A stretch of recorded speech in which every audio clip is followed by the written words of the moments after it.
Hi everyone, thank you so much for joining me for another video. For anyone who is new to this channel, welcome, and I hope that everyone is having a happy new year so far. We have gotten a lot of snow since Christmas, and the temperature has also dropped dramatically. Because I don't work outside the home, that just means for us that we haven't gone anywhere in this past little while. My sock knitting has not slowed down at all since Christmas, and I'm actually feeling a lot more excited about knitting socks because of one of the gifts that I got for Christmas. I received a copy of Lina's 52 Weeks of Socks. There is a well-known hardback fabric-bound version of this book that is just beautiful, but they also did a version in paperback that is still incredibly beautiful and really affordable. This book has been such a delight to me during our cozy days at home. It is sort of a pattern book meets coffee table book with all kinds of beautiful photography. I am the most inspired, of course, by the very complicated looking patterns where each sock is like a tiny, beautiful treasure.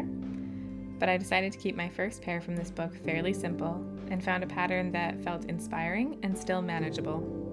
I ended up getting sick after Christmas and largely knit these between naps, so I think starting with a simple pair worked out well. I am hoping to work up to a more complicated pair for my next socks.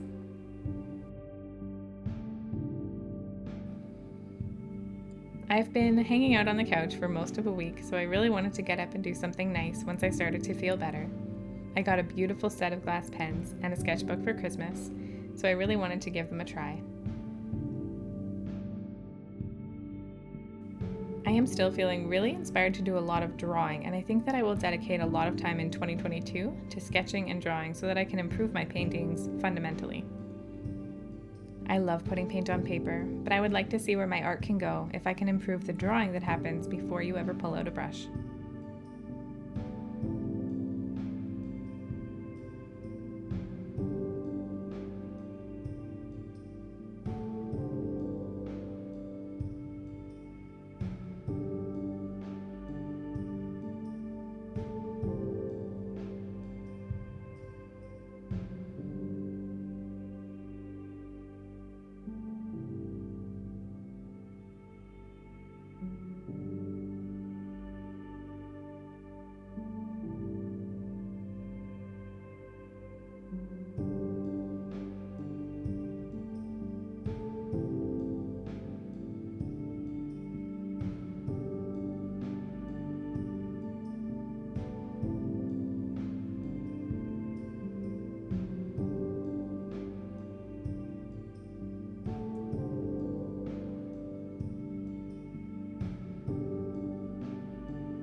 I love these dark blue Col-Erase pencils. I find them a lot easier to see than the light blue ones, and they are still a lot softer looking to me than graphite. I really enjoy drawing with them, and the set of 12 that I bought years ago has really lasted me a long time. My daughter is learning words right now at a crazy rate these days. It has been so fun to sometimes be surprised by a word that she'll pull out that you had no idea she knew. Recently, she saw an owl on TV and said, "An owl!" and I just loved it. Now she is pointing them out all of the time. This made me want to sketch an owl today, just because she is enjoying them so much.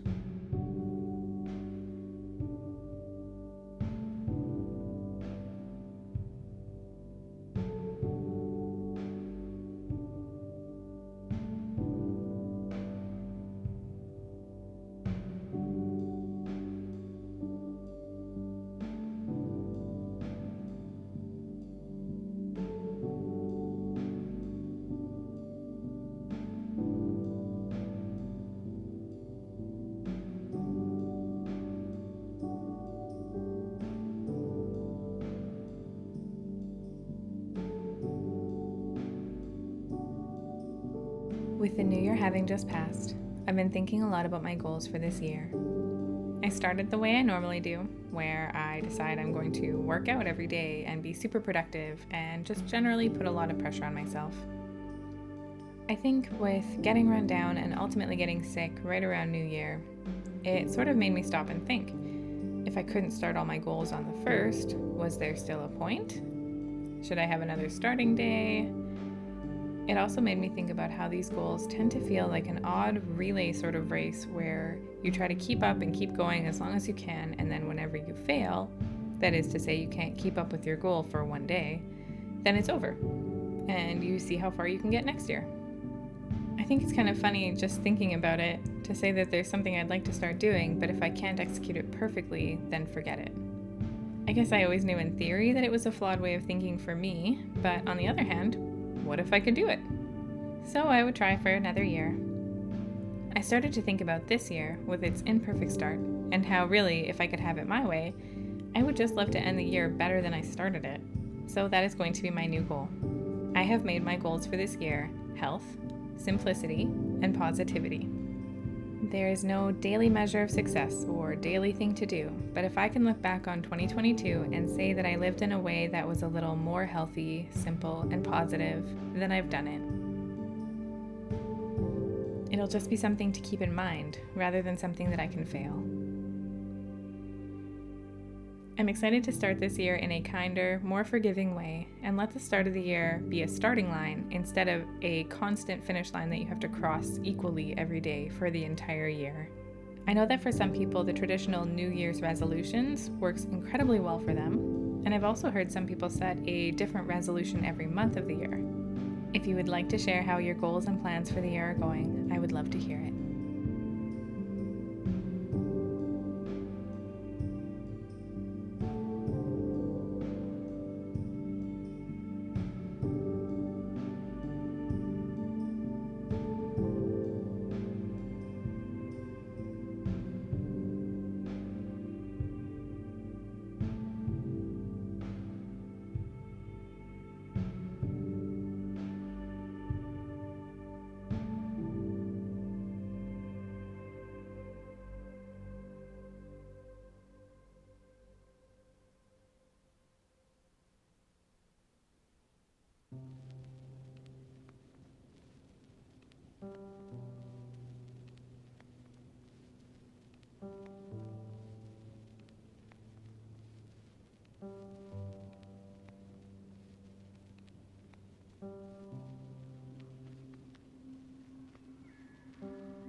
I was very curious about the glass pens and wasn't honestly sure if I would enjoy working with them, but I loved the idea that they are really easy to wash and won't rust, because those are issues that I sometimes run into with the traditional dip pens. I still feel very new to using these pens, and sometimes find that the ink stops flowing, and I'm not sure why. But this could also be this set of pens versus glass pens in general. Overall, though, I really enjoyed using this pen and found that I didn't have to dip very often. It was lovely to get to work on this sketch, and I am planning to work with these pens on many sketches so that I can feel comfortable doing finished pieces with them. I might also try a few different styles and makes of glass pens so that I can sort of compare them and get a better feel for glass pens overall. This was a great way to break up the day and get off the couch now that I'm feeling better. I look forward to hopefully filling this sketchbook throughout the year. I hope you are all having a lovely day and a wonderful start to the year. Thank you for spending this time with me. I will see you in my next video.